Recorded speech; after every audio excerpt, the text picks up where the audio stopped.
You are going to go into. All right, so we are good to go with our Overwatch panel. Thank you, everybody, for joining us in the audience today. We are going to be having a fantastic panel because we have some of the, if not the best, Overwatch podcasters and streamers out here on the stage. No, that includes you.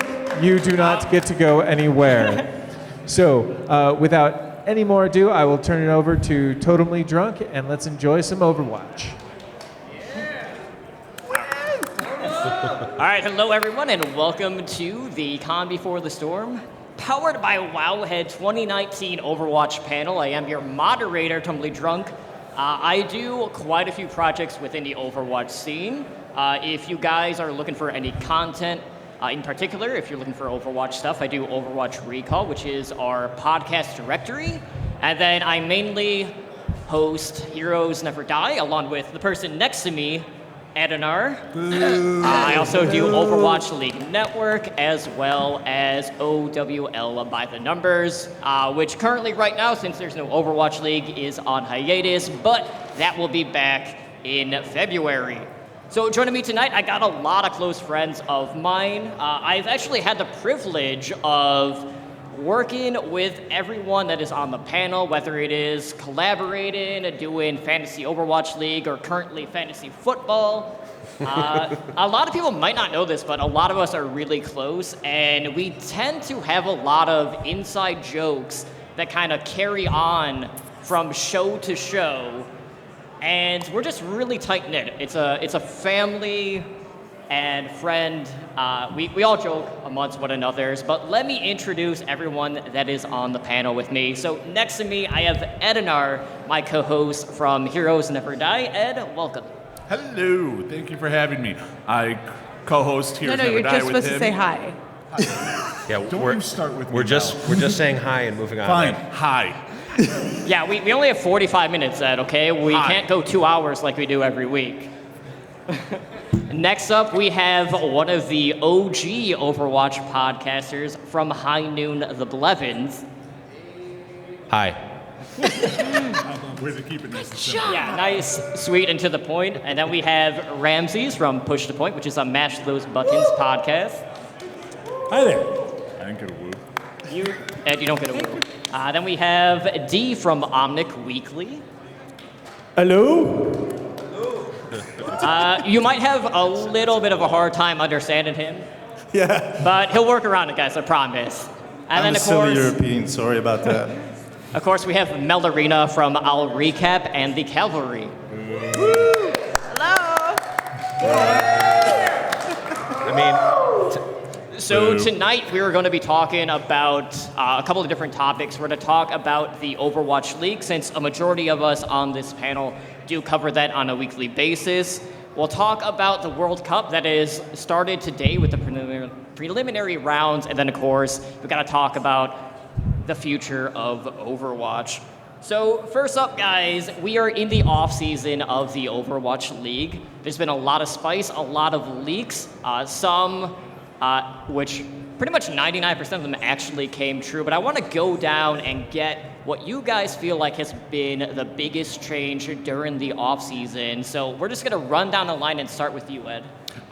For me, I think the biggest change for this offseason is space. Space moving over to the Gladiators is probably the biggest name to change teams that wasn't a free agent. Like Surefour is a big name that could change, but I think Space moving over to the Gladiators is probably the biggest off-season thing that we've had happen, because dude got paid. for me, I think it's the LA Valiant deciding not to try in season 3. Just throwing in the towel and saying, "Yeah, we'll be back the year after. We're gonna moneyball it, fans. Please keep rooting for us." Yeah, just the team really kind of publicly doing that seems like an interesting choice. I'm sorry, Thrill. He's crying. See, I think the biggest change has been, you didn't even mention how your team became a super team overnight. I mean, Toronto going out and picking up Kareev and Agilities and Beast, and also about who else? And also, rumors are saying about to get Surefour. I can't talk about that. I don't know anything. I have no idea. I have no inside information, so I definitely can't confirm that. Yeah, it's like you went away for the summer and came back hot. I don't know. Like, Unlike the Outlaws. Ooh. I'm sorry, which one of your 12 I'm sorry, teams would are you going like to to say something? Ed, you can't tell up here, but Ed's wearing about 15 You are completely jerseys outnumbered here. in case a different team is winning. Yeah, just to fill in, I'm a bit of a closet Outlaws fan. That's why he's outnumbered, both in size and in, well, numbers, I guess. But anyways, I'm more of a casual Overwatch League follower. But the thing I saw was Seoul kind of shopping in London and just going like, oh, this is for me, this is for me, this is for me, and London going like, oh, snap. Especially the London fans that I know, they were kind of depressed. But that was interesting to see. The Outlaws fans were depressed? No, The London fans the are London depressed. fans. Oh. There's the people with the scones and the tea. Oh, thank you for clarifying. I think the biggest shocker was legit, like Boston dropping their whole roster, right? Like, because they've been so consistent. I'm kidding. No, that was expected. But I do think that Houston actually made some moves this year. Super cool and exciting. Almost there. And Harsha, I believe in you. I mean, Houston doing something is an improvement, right? I mean, we know that we at I least mean, have... we did something every week. It was lose, but I mean, It was just something. You mean starting the wrong players? What? And you have to admit, they look good at whatever they do, so that's something too Yeah, that counts. it's They just about being pretty. Did Houston sign a calligraphist to actually fill out the roster sheet correctly? No, we've decided that those errors usually end up in our favor. So maybe we should hire somebody to err on every roster submission. How many playoff games did you win with? Oh wait, you can't win if you're not in. Sorry. Yeah, okay. how many playoff games did you win, Blevins? I like In this New side York? of the table much better than that side, actually. Yeah. Yeah, we just try to keep all the Just Houston cut that fans side on off. one side. Like, you guys can have your own love affair down there. For me, obviously, as a Seoul Dynasty fan, the biggest power move for me was them going to the London Spitfire and picking up Profit and Gesture. And I have nothing but faith that my boys are going to break the main tank curse on the Dynasty next year. And really just, we're moving into the home and away setup for the 2020 season. 52 homestand events throughout the year. And Seoul has really positioned themselves to be a Korean powerhouse team. And hopefully they can kind of turn the tides and live up to that Dynasty namesake, which, they quite haven't hit yet. They haven't We've made seen much of a improvements, dynasty. but they haven't quite measured up to the other Korean teams out there. But obviously, 2020, we have a lot of changes in store. All of the games are moving to Saturday and Sunday. That might be a little bit chaotic in regards to the content creation side, since a lot of us do record on Mondays. So trying to get in all of those games ahead in just like a weekend span is probably going to be quite a bit of a test for all of us. But I want to get your guys' thoughts on the Overwatch League finally taking that major step into being a global league, and what you think the geolocation is going to bring now that we are going to be fully global in 2020. For me, I think it's going to be boom or bust. It's either going to be the best thing that's happened to the league, or it's going to be its downfall. Because you have a lot of games that, like in NA, you will never get to see unless you specifically go out there and watch the VODs. So if you're a Spark fan, Hunters fan, Seoul Dynasty, any team out Or if you in change your Korea- team every week, like Ed, you're going to have a really rough time. Well, see, when there's only 2 days worth of games, no matter what, his team will be playing. So. Exactly. So, but no, if the majority of the player base and the fans can't watch the games live, I think it's going to affect it. But they're going to be really I think the homestands are going to be the true testament. Because if they can knock all the homestands out of the park, I think this is going to really survive well. Like they do something kind of like the Dallas-Houston homestand was amazing. I think the Atlanta homestand it was okay. The LA homestand wasn't really a homestand. But if they can really knock the homestands out of the park, then I think they can really do it. But it's an uphill climb for them because this has never been done in esports before. Yeah, this is, I think, going to feel like the real first season of Overwatch League. The first 2 seasons have almost been like the preview seasons. Can we actually do this team league thing and have it be successful? And I think by a lot of metrics you can say yes to that. This is going to really bring it from being an esport to being like the next level of esports that's like closer to mirroring something like traditional sports. We'll see it this weekend at BlizzCon. You can go home and on Twitch and watch the the StarCraft finals, but it is not even remotely close to the same thing as being in the stadium and feeling that energy. Last year, when the first non-Korean player won the StarCraft final, like I don't follow StarCraft at all, but that was one of the hypest moments I've ever felt. Period. Not even just in esports, just total. Ever. And like you getting that is going to change people's perception of it entirely. And I think that having the locations and being able to go to a team location, even if it's just a one-time thing where you can't go every week, you're not a season pass or a season ticket holder, you can just go to a homestand. Like I think that's going to really change it for a lot of people and build real fans for years to come. I think something I'm really interested to see how it plays out is with player burnout, because obviously you have these 12-player teams.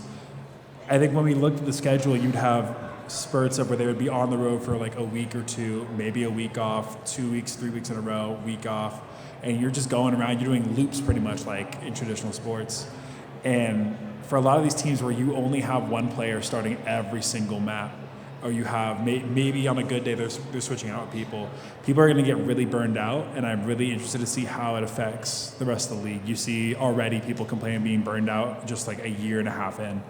And while I think teams need to step up as far as taking care of their own players, you see teams like Dallas doing it, you see teams like Atlanta and Philadelphia doing it where they're making player health and player psychology a priority. And I hope that extends to the rest of the league, because if not, we can't always rely on contenders to have another like 40 players that are immediately elite level ready to go. Yeah, and I can't agree, because that's of course the how do you say that? Because I'm at the end of the table, but anyways, I agree with Ramses. I think that's something really important.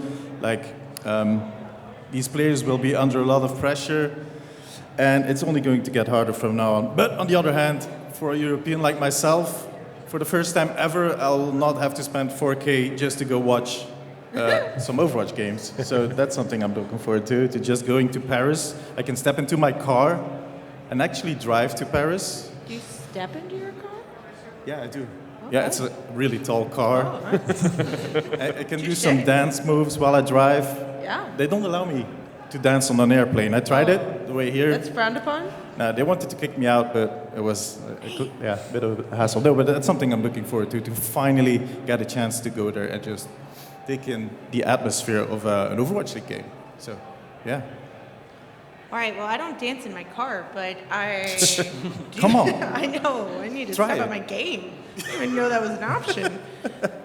So I think one of the biggest things is that Seoul Dynasty's stock just went way up. Because how many Korean players do we have in the Overwatch League, and how many teams do we have? The answer is a lot to one. Okay?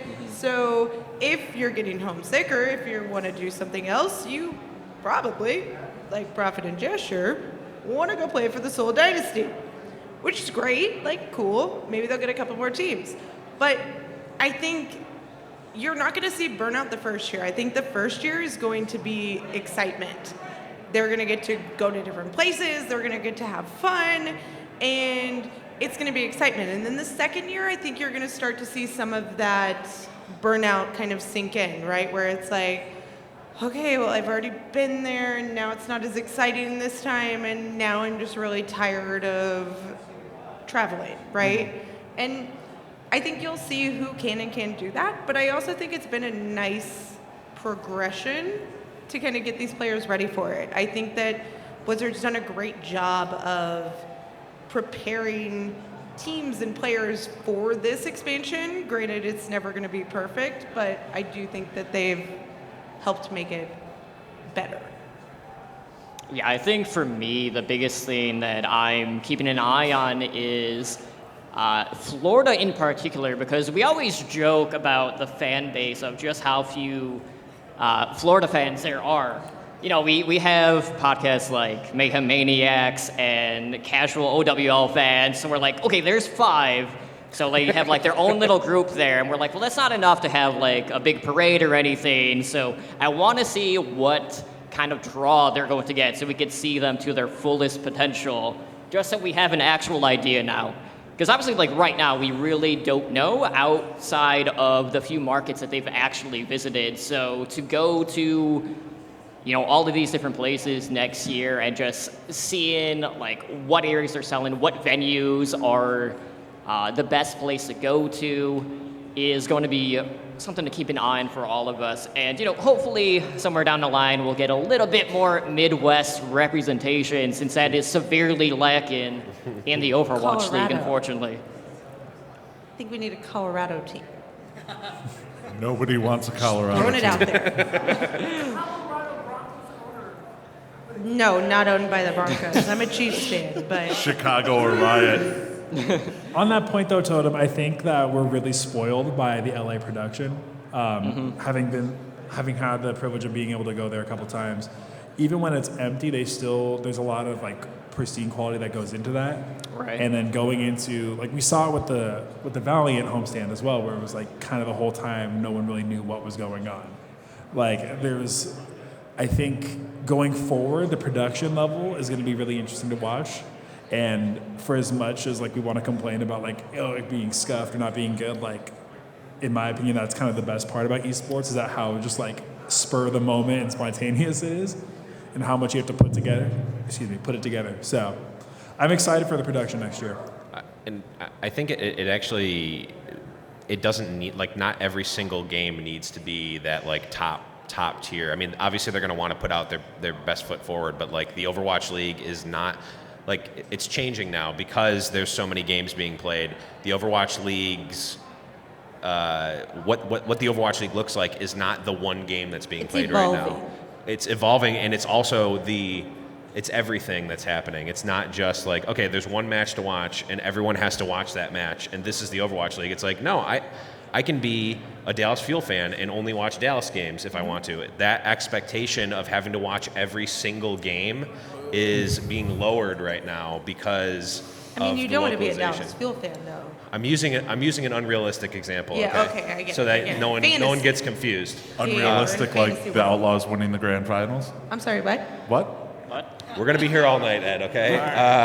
But I think that the formatting actually is going to relieve some of the pressure of, I mean, it's not going to relieve the pressure for us because we're going to have to cover everything, but for the normal fan, hey, I can be a Florida Mayhem fan, again, unrealistic things here. I can be a Florida Mayhem fan and just watch Florida games or maybe one or two teams and not have to, like, spend 100 hours on the weekend watching every single game just to get to my match that I care about. I totally agree. I think that the fact that you have to watch every single, or that you can watch every single game right now, makes me feel like I have to watch every single Right. game right now. And it's a lot of a commitment, right? And towards the end of the season, I started to fall off on those games that just didn't really mean anything. Because that's natural, right? It's like, do I really want to watch Dallas play Mayhem? No, probably not. But I'm going to because Bob's going to have it on the TV. But, I think that's natural. Like, I don't watch every single football game. Right. I watch the Chiefs. All right, so obviously we have the World Cup going on. We've had preliminaries going on pretty much all day today, starting at it was 10 o'clock Pacific time. And I'll be honest, there's been a lot of changes to the format in this year. where if you weren't a top 10 ranked country, you basically had to pay your way out to attend BlizzCon to compete.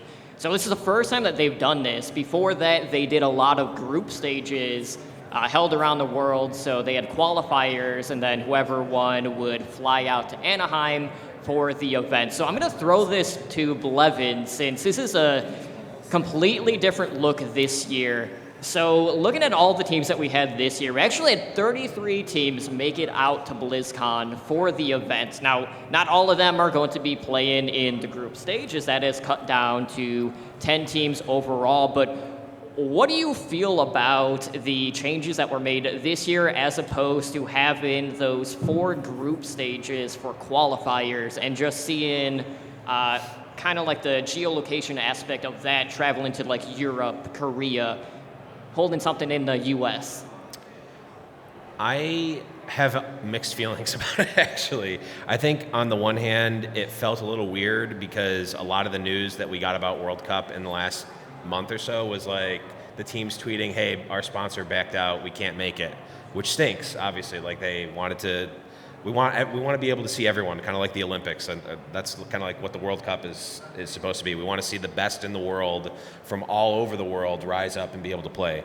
On the other hand, we see a lot of teams that we've never seen in BlizzCon before that are here this weekend. So it's kind of a mixed bag of, part of it is it feels almost like prohibitive to some teams, like we couldn't make it because of the financial aspect of it. But on the other hand, we saw a lot of teams actually really get almost like that grassroots esports feel of like, we're going to pull ourselves up and actually make it out here on our own accord, and we can show our results once we actually get here. I think it's actually involved more teams than we usually see. Like, we had people on the podcast from Team Saudi Arabia that it's their first time ever being in the World Cup. We randomly met people from Team India on the sidewalk yesterday, and people are so excited. I think it makes it a little bit more accessible. I think it's very much like, hey, here's your stage, prove yourself. And if you're not going to win, then maybe one person shines, and the scouts are here. Like, the scouts are here for the World Cup. So everybody that wants to be on an Overwatch League team, they're not getting scouted as much in the group stages in the different countries. But they're here, they're getting scouted. And I think that is a big plus to the fact that the way they're doing it. Yeah, I think it works really well for the players, and I think that's a really good point. But like for the general audience, I've noticed, like, yes, last year I could get my audience for on the esports, like I really get them riled up for the country. I got messages from people like totally rooting for their team and following all the group stages, and of course getting disappointed if they don't make it. And this year I've not felt that vibe. Everybody's like somewhat waiting, and then we had all these Overwatch things coming at us like the normal game, and it all got drowned, for me at least, and for a big part of my audience in the whole kerfuffle and the whole the leaks and stuff like that. So I feel like spreading it out over all these group stages and these weeks kind of helped to build the hype and get people their mindset like, okay, your team, your country is going to be represented at the Overwatch World Cup. And now it's kind of really sudden, like, oh, it's starting, bam, bam, bam, and it's going to be over in no time. So that's a drawback in my, at least like I feel it. It's called strategic deprivation, right? Like, All right. they're just depriving you of what you want so that when the Overwatch League comes to Europe, you're more excited. So that's basically what my girlfriend does with food? Yeah. Same thing? Okay. It's very effective. By being All right. very I knew honest, it. like, yeah, I know how to do this. Well, of course, we have to talk about breakout stars in regards to the World Cup. Now, I know last year there was kind of a common thread on the panel where everyone was hyping up Team USA, calling out Muma and whoever else was on the team at the time. And you had, like, Andres and I were talking about, you know, people from, like, China, primarily. But obviously a lot of people have high expectations Like for Totem, like who from China? Gushue. Called it. I knew he was going to bring up To be Gushue fair, at I can some root point. for Team USA and still expect them to lose. Well, when you the lose second all round. the time, When you you finish kind of 5th or get it. 8th 3 consecutive I'm sorry, years, who's I your don't team? have to have the highest expectations, even for the home crowd, unfortunately. But there's a lot of great players this year, and one of the things that they changed this year in regards to player eligibility was all players that are competing are 18, which is more the reason why we have a ton of these Overwatch League scouts out this year, since everyone that's competing at the World Cup would be able to compete in the Overwatch League. So, Ed, let's start with you. Which players out there or teams in particular are you expecting to have a breakout performance this year? So I've been real high on Denmark as a team. They did make it today, and I'm kind of a big fan of Shax. Yeah, I mean, he's probably the best EU support player out there. I'll say, and seeing him on Team Denmark and making it to the top 12 or top 14 or whatever. So I think Denmark is a team that to keep an eye out for. I do not like Team USA. I've made my qualms about that. Boo. Please boo this man.